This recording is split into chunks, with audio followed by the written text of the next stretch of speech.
2 episodes in a row.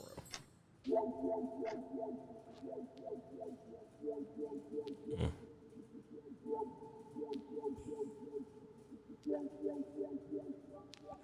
Hello and welcome to the Bible Study Girl podcast. This is Sarita. You probably know me as Bible Study Girl. And over there, messing up the intro, is my brother, my executive producer, also known as Bible Study Brother. Yeah. Yo, Yeah. it is I. Second one in a row, bro.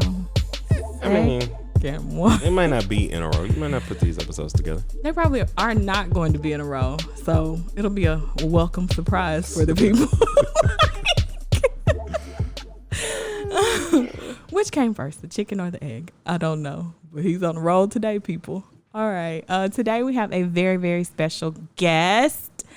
I am talking to one of my cousins. I say all the time that I have 8 million cousins, and I mean it. I do have like all the cousins in the world. Plenty of them to choose from. So today we're going to talk to Rhonda about her faith journey. Welcome to the show, Rhonda. Hello. Thank you for having me. I'm so glad you said yes. I didn't have to apply too much pressure. You just came right. Not too much. Not too much. Too much. You came right along. When you asked, I was like, Lord, what am I going to talk about? But he started bringing back a lot of things to my remembrance. I was like, oh, okay. Well, thank the Lord that he does that for us. I know when I've only been a guest on one other podcast, and they sent me the questions, and the first question was, who are you? What is your story? And I had to call my best friend. I'm like, girl, who am I? I don't know who I am. Like, what do I have to talk about, honey? It was a great experience, and I hope you have a great experience today. You have fun and just talk it out with us. So I'm going to ask you that question. Who are you? Like, where did you come from? Just a little bit of background about yourself, and then we'll get deeper into your story. Okay. So I was actually born in Reedsville, Georgia. My dad was in the Army, and that's where he met my mom. I think I was 2 weeks old when I came to Arkansas, and I have been here ever since. Living with who I call my mom, which is actually my grandmother. That's who raised me, my dad's mom. And that in itself was a great experience being there with my family. Well, great. Thanks for giving us a little bit of background. Although we are cousins, we don't really talk because I'm not really connected with my dad's side of the family. I need to do better. I'm trying to do better, child, but I got daddy issues. I'm trying. I think we all have some issues, and we all gotta do better. Yeah, I'm trying to do better. So this is a great way to break it open. So, do you remember how old you were when you decided to be baptized, when you were saved? Well, actually, that wasn't my decision. Oh. I was kind of told. So I was about 8 or 9, and it was a revival going on during that week. So I attended a very small country church, literally maybe 12 people at the most on a good day. Mm-hmm. And so that Monday night, I did not go to revival. I said that I was sick. I don't remember if I was actually playing sick or if I was really sick. Well, it didn't matter because that Tuesday night, my mom came and she was like, oh, you going to church tonight? She was like, she named 2 of the kids at church. They went and they took the morning bench, and you gonna go and take the morning bench tomorrow. And I said, the morning bench? I was like, what is that? I was like, does that mean that I gotta go sit on the bench in the morning? And she was like, no. She said, that means that you're gonna accept Christ. And I was like, well, what do I say? Now, I believed in Jesus. I did, because it was always taught in my household. But I really didn't have a good understanding of what I was doing at the time. And she said, well, you're going to get up there and say, and you're going to say that you believe in the Lord and you trust in the Lord, and that's going to be it. And I said, okay. So that Tuesday night came, and I got up there, and I said what she told me to say. And it may have been about 2 to 3 weeks later, I was baptized in an actual lake. All So she right. made my baptism garment and the little thing that goes on my head. And I had an aunt that was visiting at the time from Illinois. It was my mom's sister. And we actually waded in that lake and got baptized together in the dirty lake. All right. You know, both sides of my family are from the deep country. And all of these folks on this podcast getting dipped in this water, child. Like the real water in the lake. The Do, real lake. do you know how to Yes. swim? No, not at all. Were you nervous? Very much so. But you went Very much so. but you went on through with it. I did. I did. Okay, so being 8 or 9 and being baptized is a completely different experience from being older and coming to it on your own.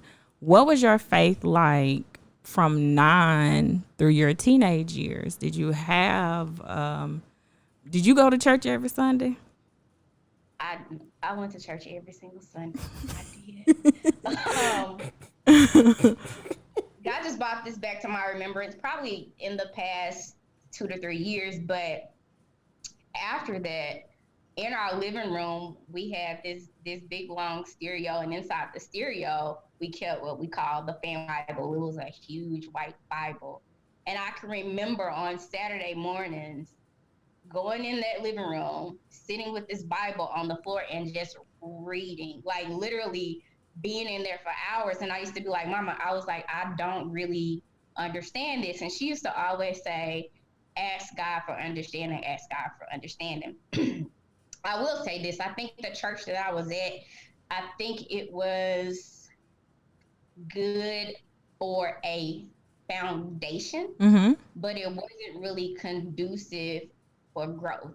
And I honestly don't think it was conducive for growth for the kids, because literally you had 3 kids. Yeah. Nor was it conducive for the adults. So we continued to go to that church. I think when I turned 17, I was actually able to go to a church of my choice. My mom still stayed at the church for a bit of time, but I actually ended up branching off going to another church up until the time that I graduated from high school and went off to college. How did you find that church? That in itself, How did you find that church? just from different people talking. Okay. Yeah. What I was most interested in my youth and teenage years, it definitely wasn't the preaching, because I didn't get it. It was the singing. I went to church for the singing. I used to be like, Mama, is it going to be preaching today? And she'd be like, no, it might not be any preaching today, because we used to go to a lot of different musicals and programs and stuff. And that would always be my first question. Is there going to be preaching today? And she'd be like, no, baby, it's not going to be preaching today. Were you in the choir? I was. All right. Alto, soprano. Soprano. Tenor. Nobody is. Bass. Okay. We got a family singing group. I mean, because like I said, we both from the country. The other side of my family's from the country. I think the church you grew up in probably has more members than the church that we go to on the holidays. So Christmas morning, we will sing a song as a family. Somebody on this show will rehearse with us, but come Christmas morning, they refuse to get up and sing in front of the 3 folks that's in the church. It's too early in the morning. Is it me or is it somebody else on here? I think it's you. Sounds like somebody else. Somebody else just refuses go to rehearsal and won't get up. This person is. It's just us there. You need to let that go. So anyway, so you stayed at this church until you graduated from high school. Mm-hmm. Where did you go to college? I came to the University of Arkansas, Little Rock. All right. And I attended college here. Now, there was a college up the street from where we lived at. We lived in the dorm, so there was a church up the street, but we did not attend the church. So me and my best friend got together with, it was her roommate, my sweet mate. We got together one Friday night and we said we were going to go to my sweet mate's church. And we did. Now, guess what we did? We went there one night. This is going to sound so bad. We went there one night. We joined the church and we never went back. They must have had good service that night. Were they in revival? It was good service. And I think they were having some type of carnival or something. You like, we joining. All up. Come on. And the staff there kept riding us and riding us, and we did not return to the church. Never went back. Never went back. Thank you, Jesus. It was nice. Yeah, that was a nice night. I appreciate y'all. That chicken was good. She sang that song. We moving on. There you go. How long did it take for you to find a church in the Little Rock area, or did you ever find one?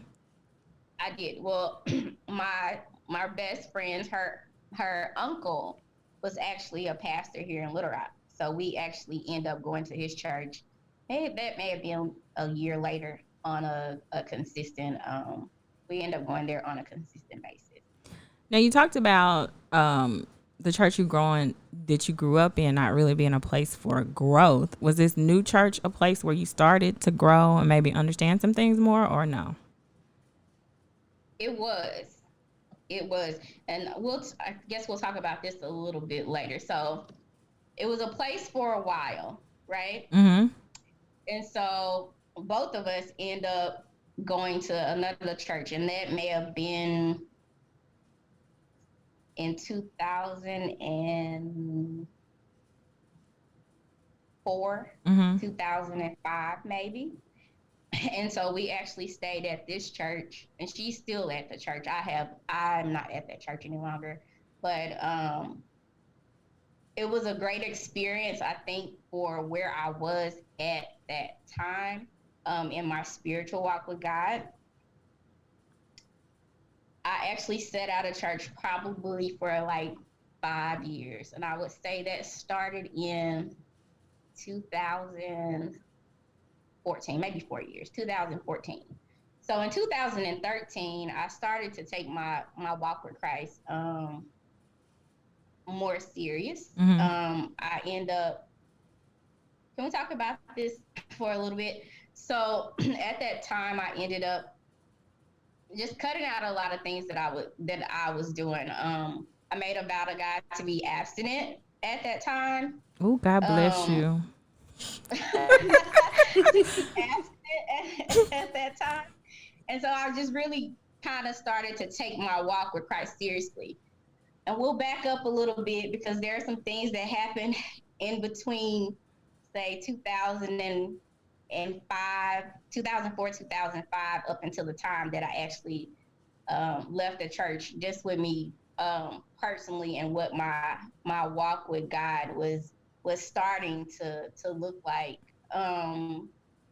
In 2009, I had an experience as a family where there was another act of violence against another family member that cost him his life. Mm-hmm. And at that time, I think for me, it was the first time that I could acknowledge and actually saw how God moved and how God orchestrated things. Mm-hmm. My mom at the time, she had a sister that was sick with cancer. And so she had been in Minnesota probably for a month at that time. And she called that Thursday and she was like, I'm getting ready to come home for the weekend. And I was like, oh, okay. She's like, your Aunt Brenda she's doing better. Well, when she got ready to come home that Thursday, Aunt Brenda ended up dying that Friday. And then that Saturday is when we had a tragedy in our family. And so I saw how God orchestrated that, because had Aunt Brenda not died and my mom ended up staying there at that time, she would have been home to witness everything that took place. Yeah. So that was kind of like my first time, like seeing God and recognizing his movement in a situation. After that, that was November 2009. So I had to kind of be the rock and kind of hold up everybody in the situation, but it wasn't really good for me, and I didn't know it wasn't really good for me. Mm-hmm. Um, so months after that, like, and I'm talking about months after that, it really started to take a toll on me, and I went through a little bout of, I would say, a little bout of depression. I was at this, I worked at this job, and I think God puts people in positions for you and for what you're gonna need. Because the honest to God truth is, I should have been fired. Like, Mm. it was days that I didn't want to get out of bed. Or it was days that I got to work. My break was at 10:15. I would leave at 10:15, not return for the day. Mm. I would leave on my lunch break, not return for the day. And I think the breaking point for me was in July of 2010. I went to the doctor, and the doctor came in and he was like, "Are you trying to lose weight? Is there's something going on that you're trying to lose weight?" And I said, "No." And I lost it right there in the doctor's office. Oh. So that day, he gave me an antidepressant. I told him what was going on. He gave me an antidepressant. Well, I took the antidepressant, and I felt like I was going loony. And I remember laying in it was July 15th. I was laying in bed, and I was like, God, I just want to feel normal, because I felt like I was at a point to where, like, I felt like I was suffocating. It felt like somebody was sitting on my chest and just squeezing my chest just enough for me to breathe. They'll let it go just enough for me to get a gasp of air. And it was this feeling every single morning that I woke up. And I remember laying in the bed, and I said, Lord, I just want to feel normal. And this had been going on for months. And July the 17th, I was getting ready to fly out of town because I was going to visit my other family. And I was getting ready to fly out of town. And it wasn't until I was on the plane that I was like, I feel like myself again. Like, it had been going on for so long. It took me even a minute just to realize that it wasn't there anymore. And I was really, really grateful for that. So in October, I think it was October 2010, I was getting up. It was like 4 o'clock in the morning, and I was getting up to go to the restroom and get back in bed. And I heard a voice say, "If you obey my commandments, I will give you the desires of your heart." Now, keep in mind, I guess I was a little ungrateful because I was still kind of mad, and my response was a tuh.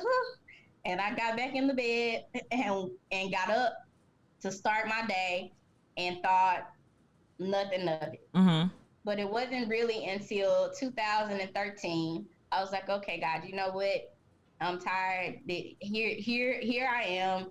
This is me, and here's my life. You can have it and do whatever you want to do with it.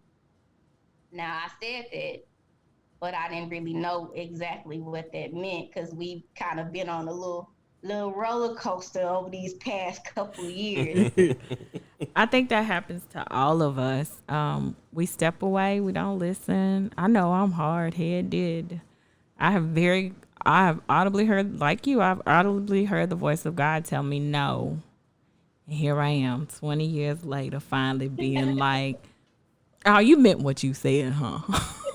Like, you meant that thing. Right. So, so Right.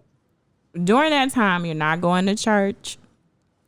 Do you have people in your life that can speak faith to you and that are trying to pull you in that direction, or you just So what happened was, it was in 2014. I was still going to church, but it got to a point to where I felt like I was hungrier when I left the church after the sermon. wow. It got a thing. It was like every single Sunday, and I was like, I sat in church one Sunday, and I was like, you know what? I can't do this not another further, as the old folks say. I can't do it not another day. I end up meeting two women from two different places. One is from North Carolina. The other one is from Pennsylvania. And when I tell you the time that I set out and the time, and I, to this day, it was on social media, but to this day, I really don't even know how I even got connected with them. And when I tell you that they poured into me and poured into me, and it wasn't just I just know you from Facebook type of thing. It was one of the women I talked to every day, like twice a day. It was like almost like she was a part of my family, and I had never, and still to this day, haven't laid eyes on her, but we talk frequently. Mm-hmm. The other one that's in Pennsylvania, we talk. Excuse me, Pennsylvania, Philadelphia. We talk a lot. And so if there's any question that I have about something that I don't understand, like I can always reach out to her just to have my questions answered, or she'll text or something and say, I'm praying for you or something like that. They have been very, very instrumental in my walk. Very instrumental, and I've grown so much over the course of those years. And I was like, God, why is this not being taught in church? And the thing is that I was tired of hearing the feel good messages, right? Yeah. I knew what my life looked like, and I was like, God, I want to know this God that I see in the Bible, like that's who I want to know. Right. This is what I want to know. And I wasn't getting that. I think that's very common, especially when you get to a place where you're hungry and you want more. There are a lot of churches, like you said, that'll give you the feel good, the everything is gonna be all right. But you need practical steps about how to walk this out. And that's why I asked you if you had anybody in your life that you could talk to about these things, that could move you in the right way. I think it's really important for us to be involved in the community and have people that can speak into our lives, that have the same beliefs that we believe, and can push us on in the right direction. Because I know I work my friends over. I know I do. I'm a. Amen. I say friends, not you. Okay. Okay. So so that's the change for you. You are finally listening to God. I want you to do it this way. Did you have anybody so I suppose they supported you through your depression. Is that something you shared with other people, or you just like kept it to They yourself? weren't around at that time. They were not around. Okay. I don't think I really shared that with anybody. My mama knew, and my mom's brother, my uncle, he knew, and he was actually very instrumental in me getting a closer walk with God, because at that time he was calling his friends that he knew, and he actually introduced me to two pastors. One is still in my life. The other one I is not. But the first person that he introduced me to, like literally, they would call me every single morning to pray with me before I got to work. And then months later, he introduced me to the lady. She had been around our family for a long time, and he was like, "I'm gonna call her." He was like, "Just call her and talk to her." And so she became a big part of my life too. That's awesome. Okay, so you got us up to 2013. What happens in 2013? What's different? What's So new? 2013, I was sitting there and I was listening to Sid Roth. Is what I was watching, and it's like the Lord was just tugging and pulling on my heart. And I think that's when I told him, "Okay, here I am. You can do whatever it is that you want me to do." Now, I was still going to church at that time. It wasn't until 2014 when I stopped going to church. In 2013, had been introduced to the lady from Carolina and the lady from Pennsylvania. And so I was still going to church. I was still interacting with them, but it was something there that was not connecting for me at church. And then that's when I made the decision to sit out. Now, I still went here and there, and I was still going to different churches to see what it was that I wanted. And the thing is that I knew what I was looking for. Um, I couldn't really explain it to anybody else. So what I was looking for, and what I said is when I'm there and I find it, I'll know it. So in between that time, I had several jobs, not several jobs, two jobs. Mm-hmm. So my second job, I'm a director of a program, and so I was getting audited, which is typical. And so the young lady that came in, it was really a divine connection, and this was actually in 2018. And she came in, she sat there, and we talked for a little bit when she got there. And like for the first day or so, like she came in and she was talking about God, like the whole time. I was like, oh, okay. So we went to lunch, and she was talking to me, and she was telling me about her pastor, and I was like, oh, okay. And I was listening to stories about her church. So I was like, well, what church do you attend? And so she told me the church, and I said, okay, I'm gonna visit. Well, I went there for Bible study. I was so excited to go. I went there for Bible study, and I said, okay, I kind of I like this. So I went back that Sunday, and the Lord said, this is where you're supposed to be. And I was like a kid in a candy store. It's like I finally found a home. And so I've been there, and I've been there ever since, and it's been a great experience. Very, very great, welcoming atmosphere. The undivided Word of God, um, the truth without any censor, just rawness about the Word of God, and that's exactly what I was needing, what I was looking for. Awesome. I'm glad you found it. I think one of my biggest issues probably with church and just Christianity in general is that a lot of times people are not open, they're not honest, they're not real. And you need Yeah, that. Because listen, y'all have not been in church all y'all life. You know you haven't. right. Over there on the mother's board with your hat on now, but you know what you did before you got there. So I think it's important for people to find a church that fits where they are. There are some people do need to be in a church where it's simple, it's easy. Like you said, the feel good stories, that's to get you in there. But as you grow, you need something more. You need something different. So I'm glad you found that for yourself, and that you listened and did just Well, Yeah. kind of. yeah, we can say kind of. I told you this thing with me and God is been a real roller coaster. Um, I felt like I'm gonna say I gave up a lot, but gave up a lot in the worldly sense, right? Right. So my mom got sick. She stayed with me for a little bit, and so I took care of her for a little bit. So I was praying, and I'm not talking about. I'm gonna say you a little 5 minute prayer. I mean, I was really on my face before God, and the stuff that I was asking for, it wasn't for me. Like it was for other people. Yeah.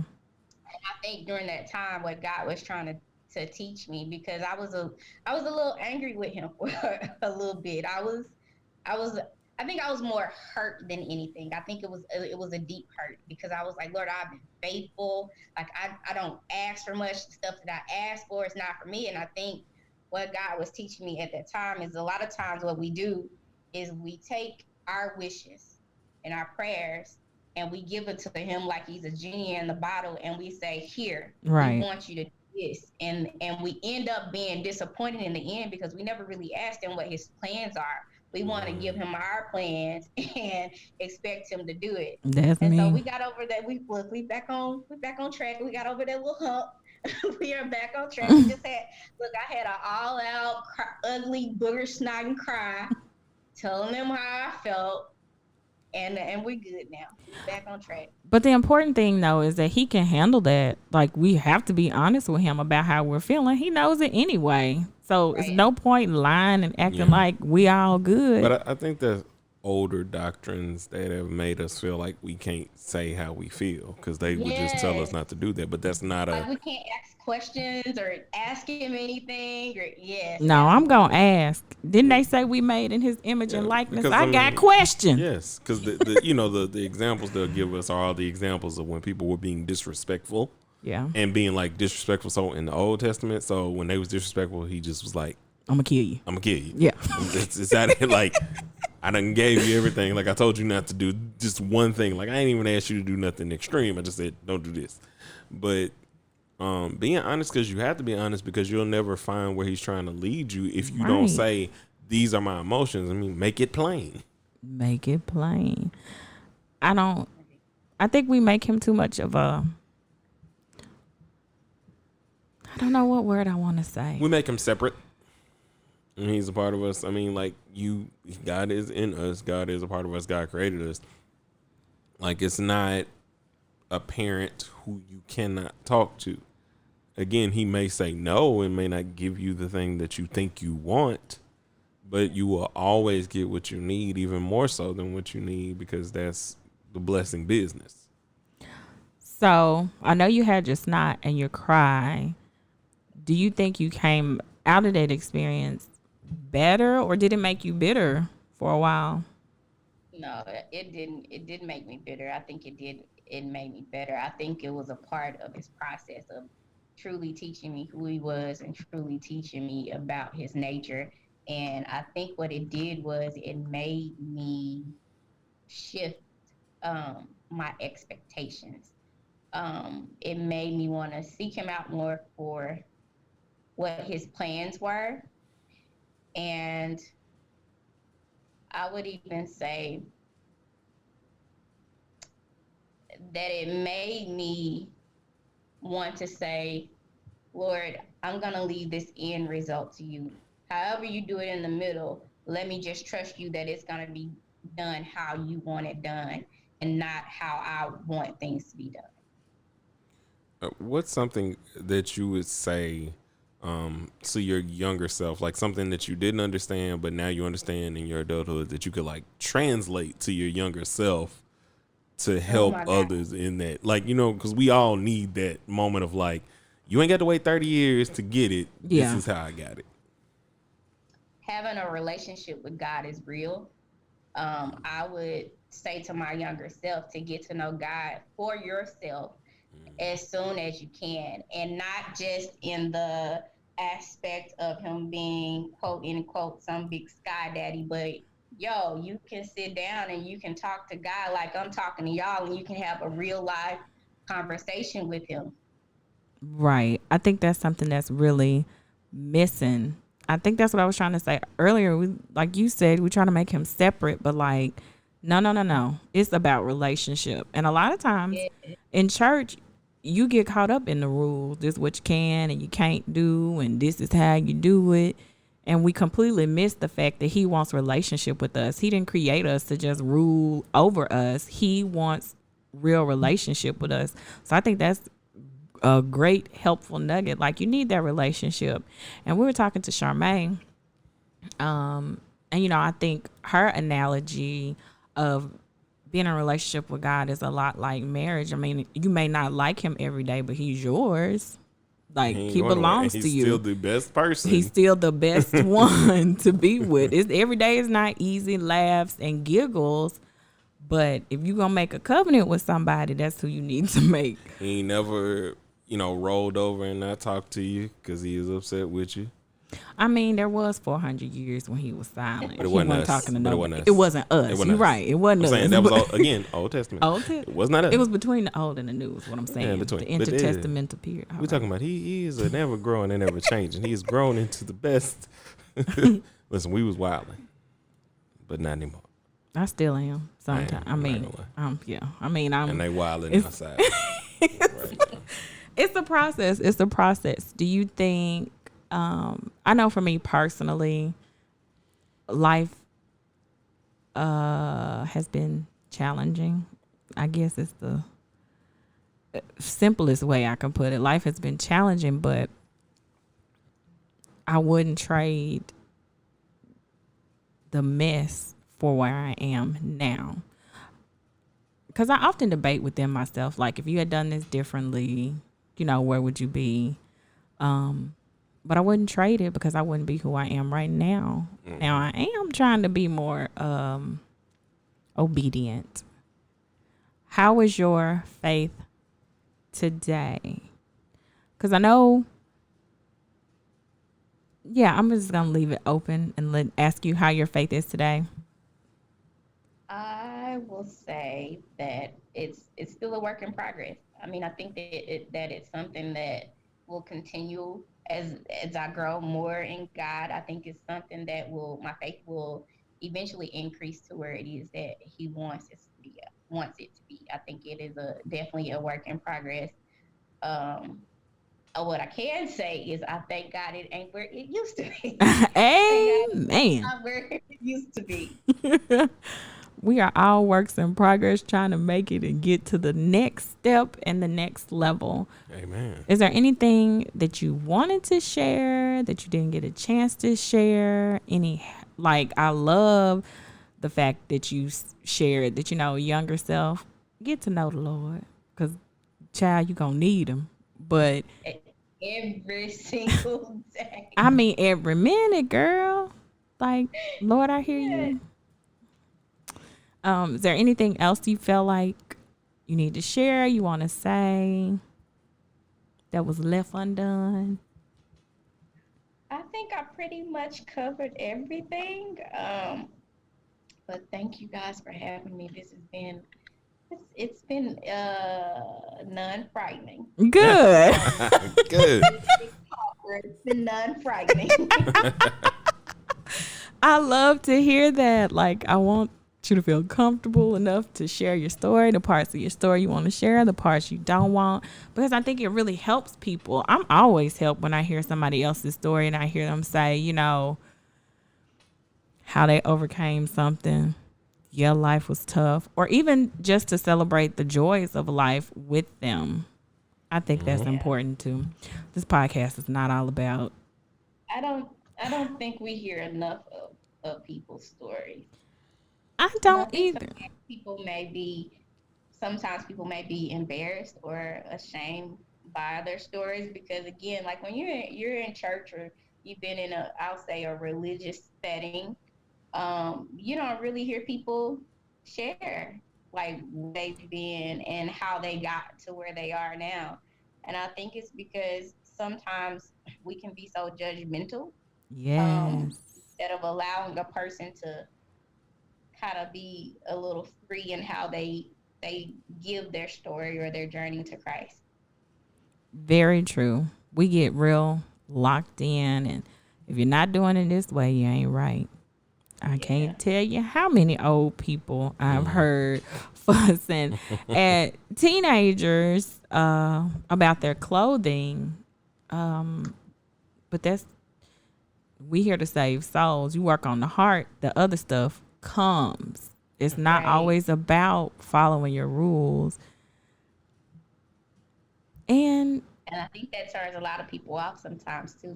a lot. It turns a Yeah. lot of people off, because I used to work with the youth and talk to them about their issues.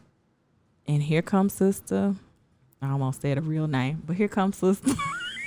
I sensed You it. see, you weren't gonna mute it though. I wasn't. I mean, hey, And here comes Tell sister the truth, so shame and the so wanting to talk about how your shorts are too short when we just got done talking about something that's real and deep. Like, that stuff will come. We have to build a connection first. And I think that's a lot of what's missing. We don't want to connect with people. We just want them to follow the rules. But like I said before, it's about relationship, man. Got to have relationship.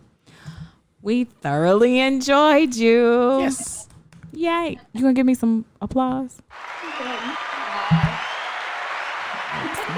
Okay. Thank you, You sir. got the applause. Thank you, sir. No, but it's very important, and we appreciate each and every one of our guests because we all have to talk about our walks, especially in this time. Right.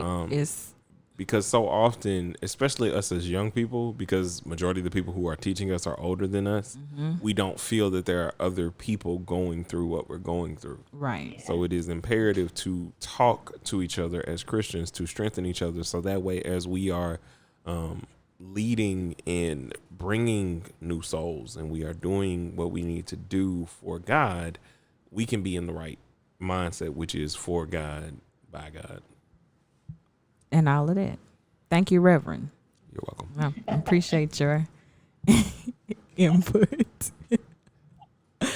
I do appreciate your input. No, I know. I was like, are you ready, man? You want me to I don't know. do my thing? I was going to say something, but I forgot.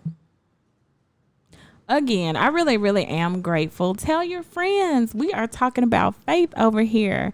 And though I love my brother and I love talking to him, I really do love hearing other people's stories because I think it helps. It breaks down barriers and it makes God more accessible to people because he's not just up in the clouds. Right. He's here with us and he wants the very best for us. So thank you so much for being open, honest, laying it all out on the table, Putting it on the line. making my brother put a shirt on. Really? You know you've been doing me wrong lately. For me to say that's the least. You know what? I'm not even gonna bring it back up. Don't bring it. I could have. The people are gonna hear it in an episode. They did. Clearly. Anyway, go to BibleStudyGirl.com where there are blog posts every single day. Follow Sarita on Instagram at _BibleStudyGirl, on Twitter at BibleStudyGirl 2, and then on the Gmails where you can send any testimonies or anything concerns, prayer requests to us at BibleStudyGirl2019@gmail.com. And please remember, it's not I preach, they preach, you preach, she preach, he preach, but we preach. And until we meet again, guys, keep preaching.